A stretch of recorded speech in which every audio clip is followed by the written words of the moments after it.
So I am taking each and every small division as delta x, small division. So this is my force, this is delta x. So my work done for this distance, suppose the first interval, my work done delta w will be equal to what? F dot delta x, because small work done, small displacement. So for this, only for this portion, how much force is there? I can get from this data, this is for F1. So that for F1 dot delta x, clear? So like that I will get F2 dot delta x, F3 dot delta x, F5 dot delta x and so on. Clear? So delta x is same for everyone.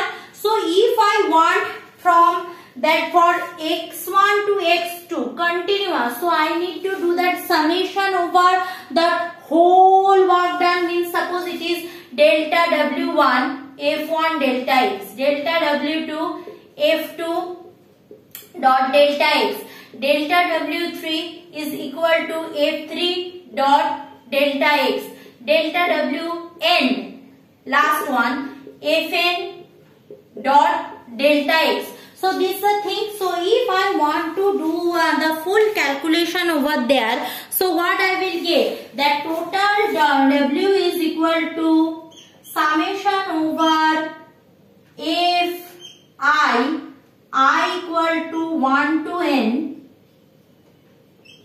delta x, I equal to 1 to n delta x, clear? And here delta x, if I am having delta x is very small division, delta x is very small, delta x is nearly tends to 0, this can be written as the summation sign will be converted to integration sign. So w equal to integration f dot dx, where limit will be from x1 to x2, limit will be from x1 to x2, and I know how to do the integration.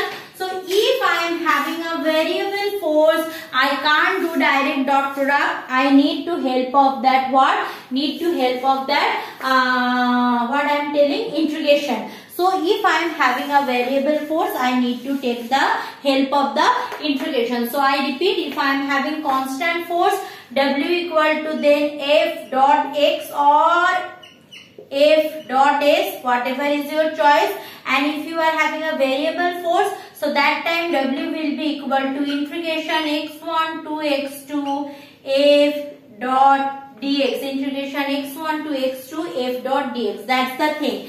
Clear? So that's all about that variable force and what I said, constant force. Now I am coming for that. See, these things already we have discussed little bit. That is force. There are basically two types of force. That force in terms of that. See, force are different types. Nuclear force and other things. Basically, there are two nature of force. We are discussing right now the nature of force, not the types of force. So the nature of force, basically two types of force. One is conservative force, another is a non-conservative force, and whatever the force we have discussed till now, like electrostatic force, magnetic force, nuclear force, strong law of action reaction, tension force, all falls in between any one of these category, either conservative force or non-conservative force. So basically we can say that conservative force and the non-conservative force field are the large categorization of the force, and in between that conservative, some falls in the conservative force field category, some force in the non-conservative force field category. So before discussing all those things, so let's discuss what is conservative force and what is non-conservative force. So that's very easy idea. I'm just discussing again. So we are discussing right now the conservative and non-conservative force. This is the last topic in the video because work power energy is a very difficult chapter. I will discuss in online class. Here I am giving you just a brief idea before starting the class. Please see those videos. So conservative and non-conservative force. Clear? So we are discussing basically conservative and non-conservative force.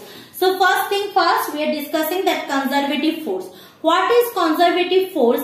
A force is said to be conservative if work done. Listen, if work done by the force or against the force is moving a body depends only upon the initial and final point. Means what? Suppose you started your journey here and then you follow this kind of path and end your journey here. So this is your x1, this is your x2. Or you start your journey then end your journey here. So again this one x1, this one x2. Or you start your journey here and then go like that, then come here x2. Means different path follows and you finally came to that x2. So conservative force is that force when the work done by the force or against the force is not depends on the path what you have followed. It only depends on the value of the initial point and final point. I repeat, conservative force is that force when the work done or that force work done is not depend on the path you have followed for that work done. It only depends on that initial point and final point. That is called conservative force. And on the vice versa, the what is non-conservative force, which depends on path. So basically path what you have followed, which kind of path you have followed, that work done highly depend on that. So conservative basically path independent. Remember. And this is path dependent force. Path dependent. So this is path independent force, this is path dependent force. Means what? Path you have followed, that's highly depends on that. Yes, it is conservative force and non-conservative force, and when the work done by the force or work done against the force is not at all depend on which type of path you have followed, that will be categorized under that conservative force. Clear? More detailed discussion I will go through in my online class. Here just giving you a idea about that conservative force and non-conservative force. See, conservative force there are, non-conservative force there are various example. I am just giving an example. Examples are the frictional force is a non-conservative force. Clear? Frictional force and non-conservative force. And probably electrostatic force, gravitational force, they are the conservative force. Frictional force is a non-conservative force. Clear? So that's all for this online video session, and this is I will continue in my online classes. Thank you.